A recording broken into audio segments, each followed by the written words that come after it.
One day, had a remarkable visit to a family. Jesus suddenly visited families. There were only few families that were his friends. You couldn't read of many in the Bible. Is that true? Jesus was not found everywhere.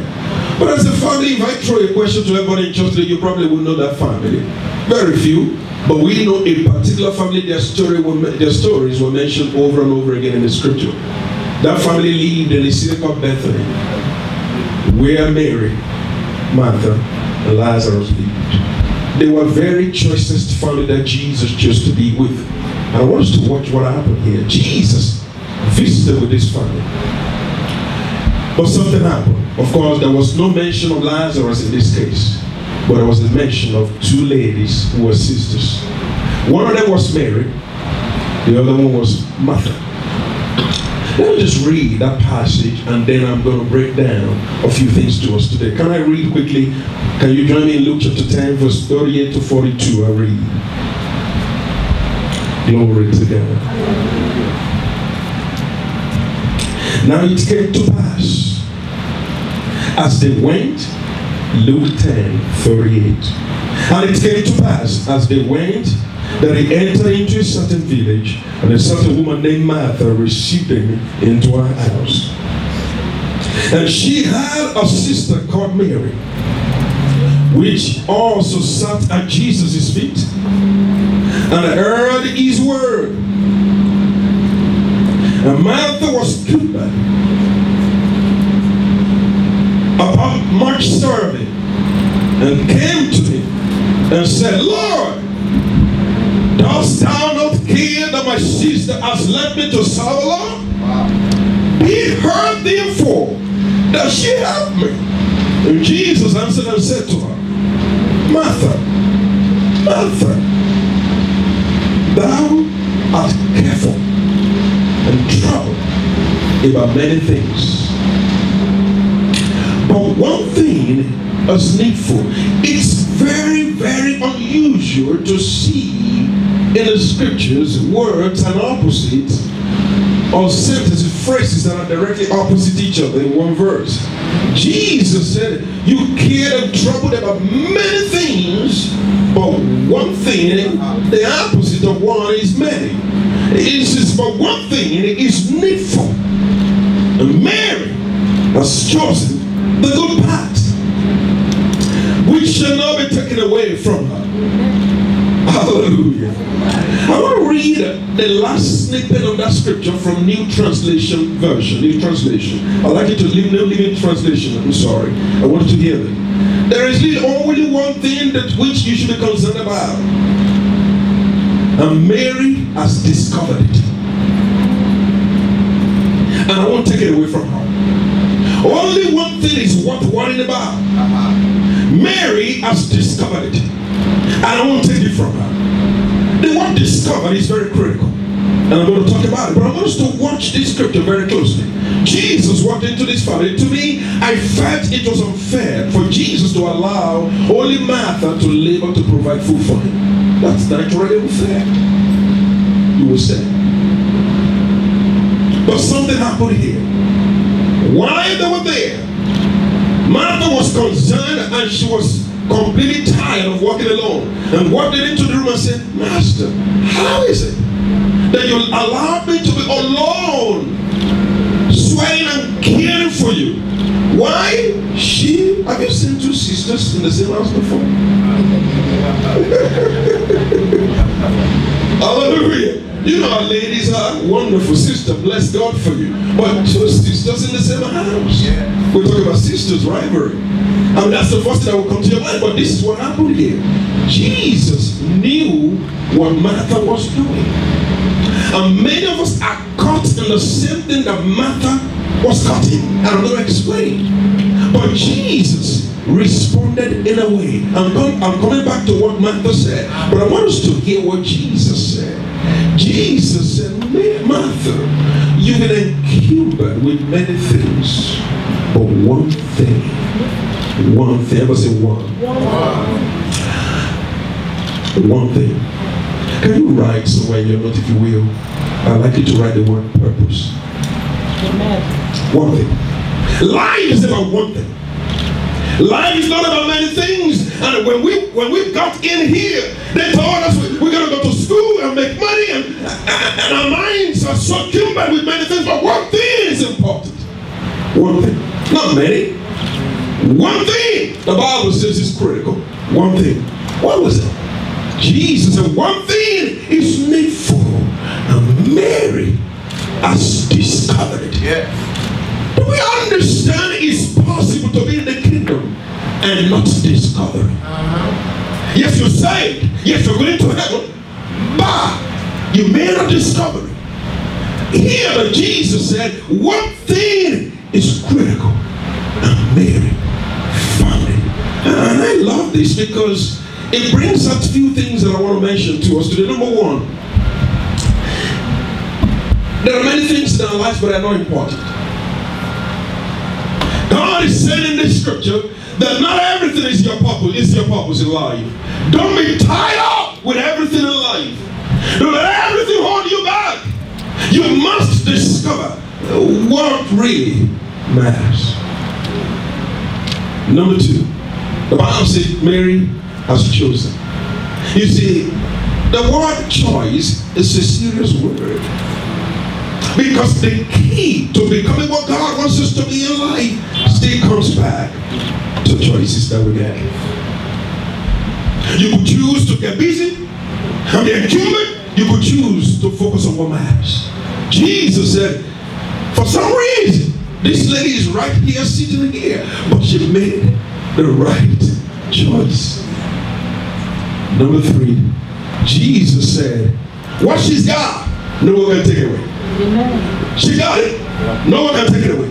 You know, I wrote in my Bible, this, you might know, this does not really have a direct positive implication, but I want us to know, I want you to look at the word irretrievable in your mind. The word irretrievable. The word irretrievable. What Mary got, no one can take it. Jesus said she got it, and no situation can take it away from her. You see, there are a few people who got it in the Bible. Joseph got it. They took his garment away. They took everything he's got. They put him in prison. They put him in a pit. But he had it. No one can take it away. When you get it, no one can take it away. They can take your garment. They can take your honor. In fact, you can be discredited. But the Bible says they're going to take it away. Because when the right time came, God positioned Joseph so that what he had already put on the inside of him blossomed. The right time came, Joseph could no longer be in a prison. He had to be in the king's palace. Now, I really want us to get it right today. She got it, and we need to get it. The question is, what did she get? And that's the logical, normal classroom question. What did she get? I'm going to quickly explain that. This is what I believe she got. I'm going to say three things that Mary understood that we all need to understand. I want us to know today that Jesus walking into that house was not cheap. Can I repeat myself? Jesus walking into that house was not what? Cheap. You see, sometimes people do not understand the gravity of the grace that we have, and we consider it cheap. Mary said, I don't know about this. Jesus walking into my house today, I gotta give him my attention. Mary gave him all of her attention because she knew I may not find this opportunity again. Number two, destiny moment is not always there. It's once in a long time. And Mary knew that. She said, this is my destiny moment. I'm not going to miss this. Even cooking will not deny me of this destiny moment. You see, there are things that are legitimate. They are great. They are not sinful, but they can deny you of your destiny moment. We need to be able to understand the power that distraction plays in a man's destiny. Stay focused. Mary said, I have one life opportunity. I'm going to stay with it. I'm going to stay with this. I'm going to stay in this destiny moment. What did she do? The last thing that I want to mention, Joseph, I want Mary did what you need to do. I don't want to miss that. Mary placed value, I want us to hear this, on Jesus Jesus more than what she could do for him. That's interesting. Mary placed value on him than what she could do for him. Do we understand? You know, sometimes we can so be killer. And this is what to us as pastors and leaders. We can so get so busy wanting to serve him, wanting to please him, wanting to feel him, wanting to make him feel welcome. Why we abandon him? Mary said, yes, food will come. Yes, attention, but I need him now. I need him now. I need him now. His presence is more important to me than anything that life can offer. I even need him more than my needs. Do we understand that sometimes we approach God because of our needs? And he knows it. You see, you cannot play games with God. There are people who come to God when they're in need. As soon as the need is met, see ya, they're gone. And God is saying, I know your face. In fact, the book of Revelation says, I know thy works. I know everything that I'm right in the middle of the candlesticks. I know everything that you're doing. I know your mindset. I know how you're behaving. He says, no. Mary said, I gotta have this. Let me tell you about Martha's response. And Martha's response is critical because sometimes we don't see ourselves in Martha. Martha said, how is it that I'm the only one? You know, many times in our lives we're going to feel so lonely when it appears you're the only one. You're gonna, because it gets to a point as you begin to do the right thing for God, you think you're doing the right thing for Him, you're going to feel that sense of self-righteousness. Every other person is doing it. I am the only one. It sounds like Elijah. Didn't it? It sounded like Elijah. Like you said, well, I'm the only one. Like God said, I got about 7,000 men who are still in the cave. You're all by yourself. You know, let me drive it a little home. Do we understand how the society is going on? And say, oh, the old one is collapsing. Can't you listen to the news? I said, I got it. The news is there. But guess what? God still has His choicest men and women everywhere, regardless of what is going on. God has His men. I can't be self-righteous. I need to focus on Him. I need to pay attention to Him. I need to make Him my daily food. I need to be in His presence. I need to be with Him. I need to know what His mind is. I need to know how He's thinking. That's all I need. You know what? If I have Him, I got everything. One thing is needful. One thing. When you leave this story, if you don't remember anything, remember one thing. One thing. And what did Mary do to earn the one thing? She did something, right? What did she do? Everybody in the house, what did Mary do? Mary sat. It was a simple thing she did. It was very simple. Just sit. That's all she did. Can I talk to you about sitting at His feet? Because really we can't be what God wants us to be if we don't sit with Him. In fact, we're going to assume we know Him. We're going to pretend we do. In fact, we're going to be living in presumption we don't know Him. It's only those who sit who know Him. And only few people do sit. That is the problem. And guess what? The people who don't sit criticize those who sit. Anybody in the house? What I'm talking? Those who don't sit criticize those who sit. But only few sit with Him. Now let me quickly take you through the journey in the scriptures of men who sat with Him. The Bible tells us about David. The Bible says David went before the Lord and sat before the Lord and said, oh God, who am I? And what is my house that you have brought me this far? Did you hear that? David said, who am I? And what is my house that you have brought me this far? Let me quickly mention to us today, when you sit before Him, there is something that happens to you. You suddenly observe that you are nothing. Anyone in the house listening to me today? When you sit before Him, suddenly you are nothing. Can I drive it home? When you sit before Him, you just find out I have nothing. He's all I got. I have nothing of myself. Everything that I've accomplished is nothing. 1 Corinthians chapter 15 verse 10. Paul said, said, I am what I am by the grace of God. I labor more than they are, yet not I, but Christ. When you get to that point, it's all you got. Because when you approach his presence, suddenly you will realize, like Isaiah did in Isaiah chapter 6, the Bible says, in the year that King Uzziah died, I saw the Lord high and lifted up with his twin filled temple. And I saw the cherubims of God flying around the temple. They covered their faces with the two wings and their feet with the two wings. And with their two wings, they flew around the throne. And I heard the voice of him, and it says, Holy, holy is the Lord. The whole earth is full of his glory. The Bible says, and at the sound of the voice of him who spoke, the pillar of the temple moved. At the sound of him who spoke. Now this is what happened. He says, at the latter part of the scripture, he says, suddenly I discovered, I'm unclean. I'm nothing. Why? He's been a prophet for many years. He's prophesied over Jerusalem. He's prophesied over and over again. He's spoken over cities. But with all of the intensity of the grace and the ministry that Isaiah had, when he went and sat, he saw himself. You see, self-evaluation without God is nothing. The only way to really truly know who you are is when you approach his presence. And many of us have found ourselves in God's presence many times, and you say, Lord, all I want to do here is just to worship you. And suddenly you say to yourself, I'm sorry, Lord. I didn't know I was that bad. Oh God, I'm sorry. Oh God, please take this away.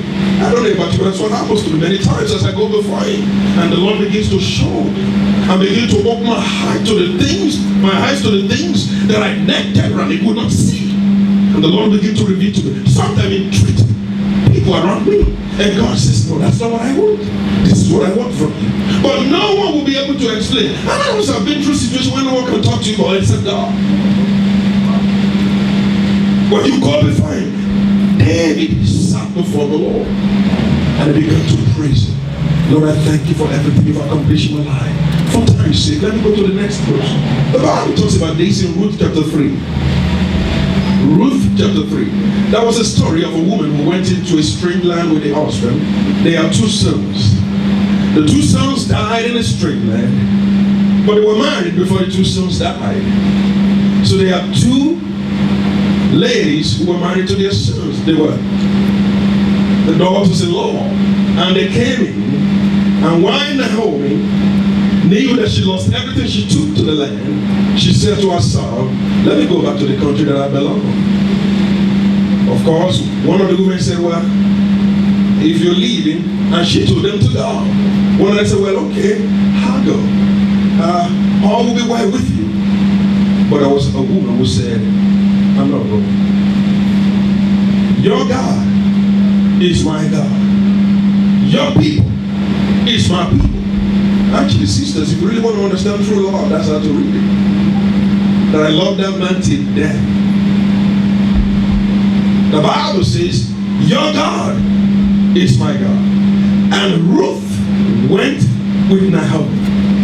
They went back to the land where they came from, where she came from. Remember, Ruth went into a strange land that she didn't know, because she was not from the same place like Naomi, but she just followed God. And when they got there, this is what happened. Now Naomi said to her, remember, I'm old. I can't give birth to any child. If I do, can you wait until that child grows up to marry you?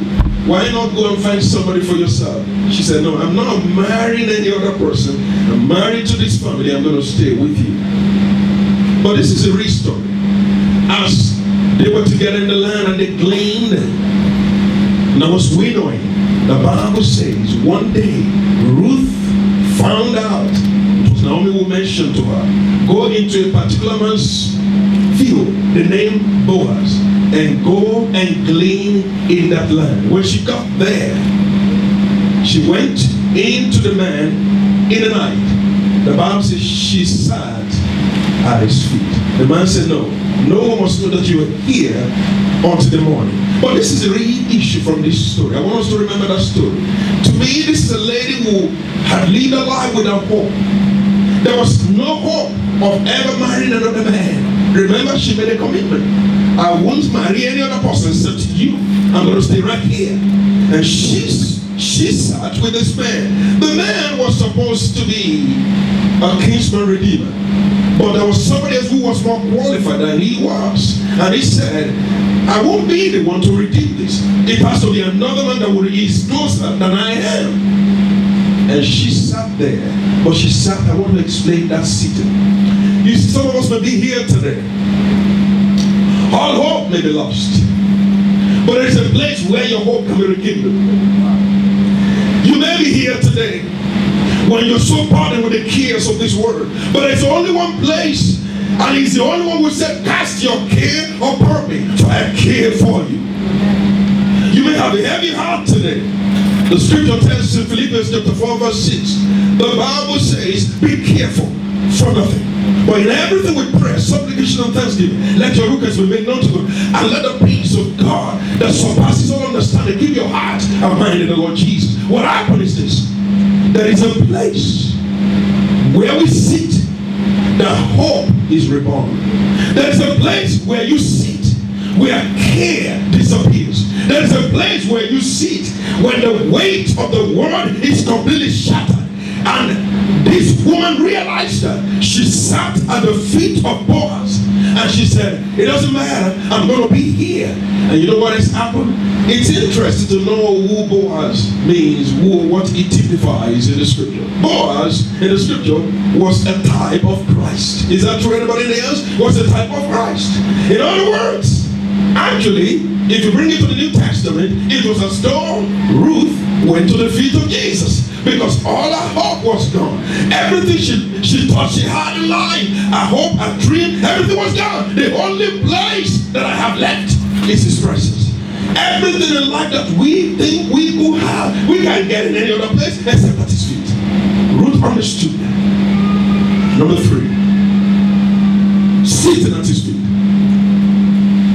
It's very good to understand that our characters that will give us revelation in the scriptures as we read and study them, because it gives us understanding of what we need to do to reach where we're going. And part of this in the scriptures is another person that's amazingly seen in the scripture that has sat before the Lord. And the Lord wants us to see. I want to go to the third person. Can you please join me as I go into the scriptures? This is my take, and I want to mention to us. There is a lady in the book of Matthew. The Bible says she walked into a place one day. Jesus was in a man's house, and she came in with a box of oil in her hands. The Bible says she walked into the place, she broke the oil and poured it on Jesus and began to wipe his feet with her hair. She sat at the feet of the Lord. You see, if it isn't broken, God can fix it. There are certain things that have to be broken in our lives. There are certain things we've held on to, they have to be broken so that God's glory can be revealed in our lives. The Bible says she came to the feet of Jesus and she began to wipe his feet with her hair. You see, when you're still holding on to it, God can help you.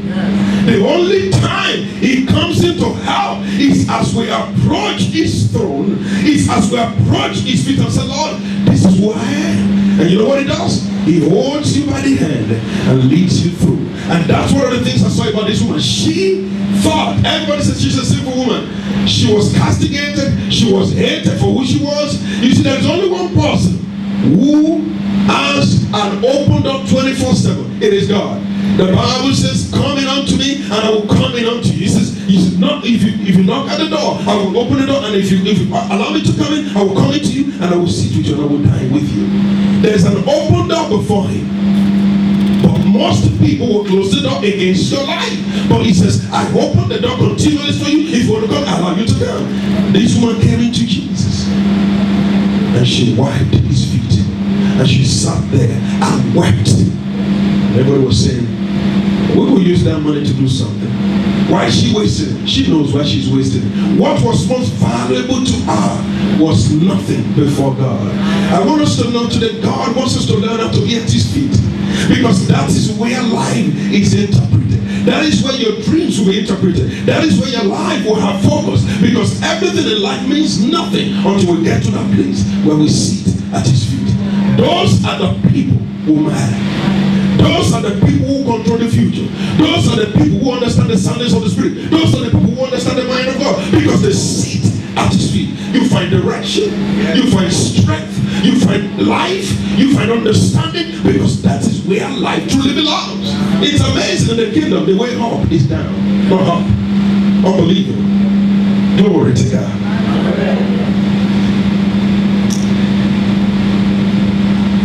Let me look at one more thing. Philippians chapter 3. Can we look at it? This is Paul the Apostle. Philippians chapter 3 verse 13. This is what the scripture says. I want us to look at this. Philippians chapter 3 verse 13. The Bible says, brethren, I can't not myself to have apprehended, but this one thing I do. Hallelujah. I count not myself to have apprehended, but this one thing I do. This is another man. This is Paul. He said, just one thing that I do. I don't do many things. All of us will agree with me today. It was almost unbelievable for Paul to say he does one thing. I have read the book of Acts over and over again. Paul did more than one thing. Paul went from city to city. Many times Paul was busy to the point of corner. It was God who raised him up. After he was raised up, he went to another city. Paul would not stop, but he said, I do one thing. What is he talking about? Paul was sent to the Gentiles. Paul was always from one place to the other. He established churches in so many cities, but he said, I do one thing. That means to me that whatever we may be involved in, whatever God has taught us to do, all of those things don't matter. There's one thing that matters. And he says it here. He says, I count not myself to have apprehended. Let me give you another verse. He says, I consider not myself to have grasped it. I consider myself not to have got there yet. I haven't achieved it yet. He says, but I press. I want you to watch he says. He says, forgetting those things, but one thing I do, I forget those things that are behind, and reaching forth to those things which are before. I forget those things which are behind, and I reach forth for those things which are before me. I reach forth to those things which are before me. Now, reaching is an English word that's interesting. The word reaching is a present continuous tense. Is that right? It's non-stop. I'm reaching. I'm reaching. Even when I think I'm there, I'm still reaching. You see, God is too deep for you to walk through Him. He's too wide for you to walk around Him.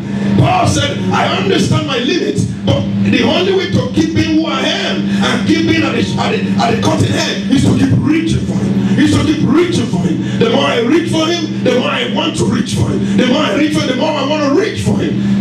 I reaching forward towards the mark of the calling, of my high calling in Christ Jesus. One thing I do, I reach. I will say I reach. I reach. I reach. I reach. I reach. I aspire. I pant for something. I pant for something, because that is the key to sustenance. Christianity becomes stale and frustrating when we lose that. Church becomes a social gathering when we lose that. The excitement disappears when we lose that. Church becomes a place, if I don't go, they will call me, I have to be there. But when you are reaching, when you come into a service, you're coming, God already spoke to you. When you come into a service, you're coming to receive from the Lord. You're drinking from the fountainhead. There is a release of life inside you. The Bible says, he that believeth me, for out of him shall flow the rivers of the living water. It's a river that is flowing on the inside of you. Reaching. Reaching. That is why 20 years, 30 years, 40 years after we have known Him, we never stop knowing. We never stop knowing. We never stop knowing. We keep reaching. We keep reaching. The Bible says we fall on to know. We keep reaching. We keep reaching, because the only way to keep going is to keep reaching. Yeah. If you find people who got it all, they have an issue. If you find people who have reached Him, they got a problem. They don't even know Him. If you know Him, you're still seeking to know Him. Isn't it amazing the way God has established Himself? One thing I do, I press. And I love this. I press for Christ. I press in his presence. You know, it reminds me of a scripture. We usually quote this scripture when binding demons. In the book of Matthew, the Bible says, since the day of John the Baptist, the kingdom of God suffers violence. You know, many times I've seen in churches, we want to do violent prayer now. It's all right. But real violence is reaching. Because everything in the world will be against you to reach it. Anybody listening to me today? Everything in the world will be against you to reach it. The flesh is going to be against you reaching it.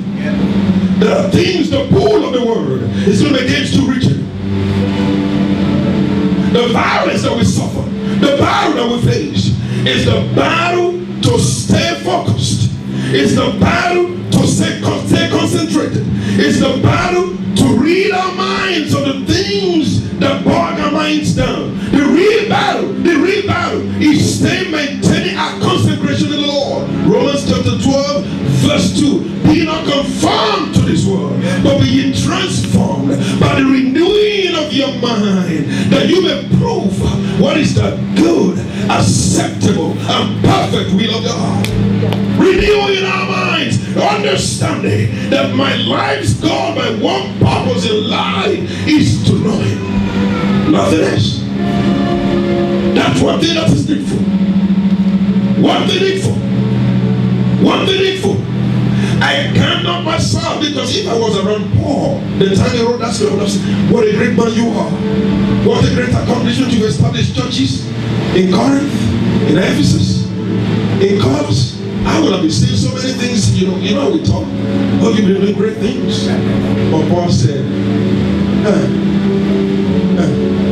one thing I do, forgetting those things that are behind. Forgetting those things that are behind. Because Paul understood the only way is to keep reaching. Is to keep reaching. Is to keep reaching. Are we going to reach today? Are we going to say to the Lord, after this conference, I want to keep reaching?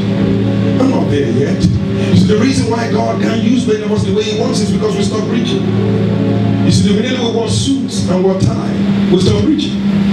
Immediately people began to put our names in posters, we stop preaching.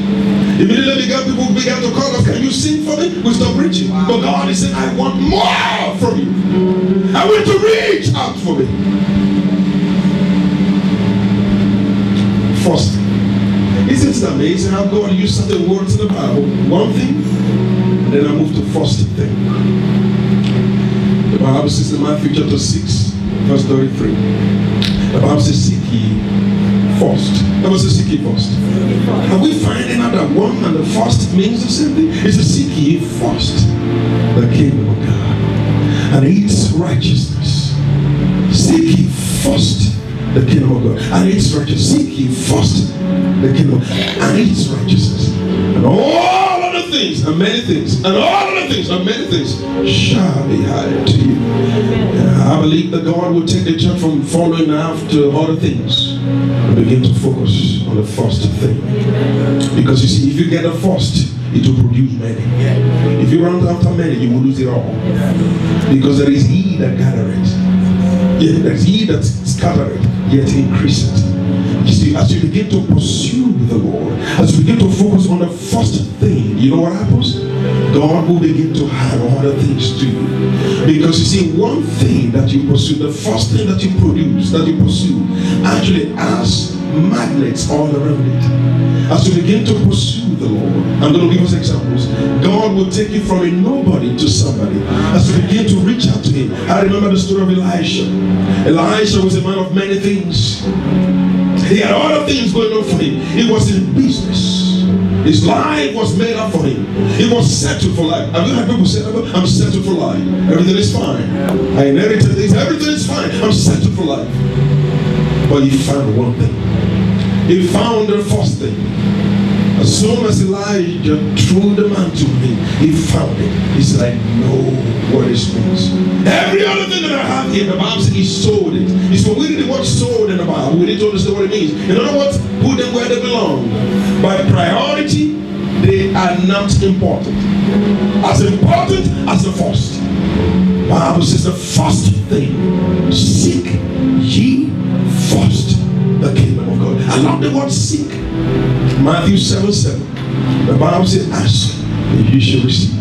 Seek and you shall find. Knock and it will be opened unto you. For he that, I love King James, for he that asketh, receiveth. Yes. He that seeketh, findeth. That leads me to a point. Only seekers find. Everybody in the house understand what I'm talking about today? Only seekers can find. You see, there are people who are looking for, but they're not seeking. You see, they want it, but they don't seek. Only those who seek can find. Only those who seek can find. The Bible says in the book of Amos chapter 5, the Lord spoke to Israel. Seek not Bethel, seek not Gilgal. Seek ye me, and you shall live. Seek ye me, and you shall live. There is power in those who seek. You see, I'm going to go back to that same scripture in Matthew chapter 6. It says, seek ye. You see, in the kingdom, we have been made to believe everything is by grace. Yes, I agree. Grace is wonderful. Grace worked out everything for me before I came. Is that not true? I didn't pay anything for it. I didn't die for anyone. I used to joke with my wife many times. I mentioned to her, when we talked about the kingdom of God, I said, we never died for anyone. Only one person died. It's Christ who died. I didn't die for anyone. I can't. I don't need to die for anyone. Why die for somebody that Christ already died for? Only one person died. Therefore, my job is to be where God wants me to be. The word seek ye has something associated to it. And I want us to see. The word seek is an active responsibility to your destiny. Ever say active responsibility to my destiny? You see, there are people who are not actively involved, responsible for their destiny. They believe, oh yes, I've come into the kingdom. It's what God wants to happen. Yes, I understand that. Grace has brought everything for me. Yes, grace brought you into the kingdom.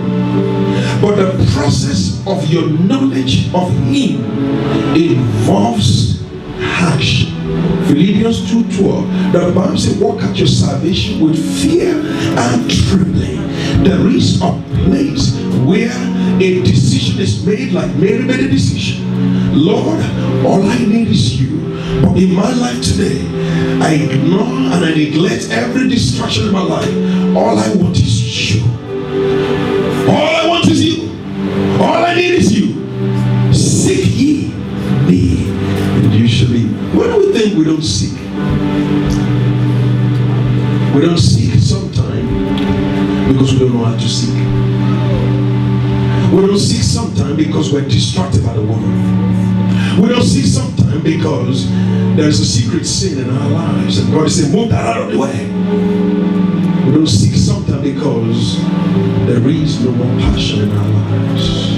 He died or is suppressed. And today, God wants to reawaken the passion of God in your life. God wants to stir up your pure minds to begin to receive and say, Lord, from this day, I'm never going to be another person again. I'm not seeking fame. I'm not seeking popularity. I'm not seeking to be known. I want to know you. You see, we're coming to the kingdom immediately. People want to be known. I don't want to be known.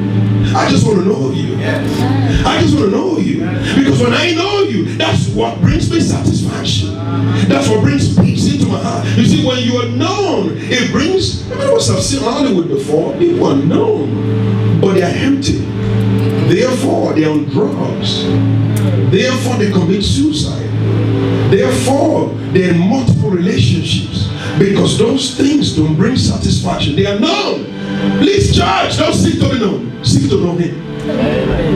In whatever you do, don't seek to be known. Seek to know Him.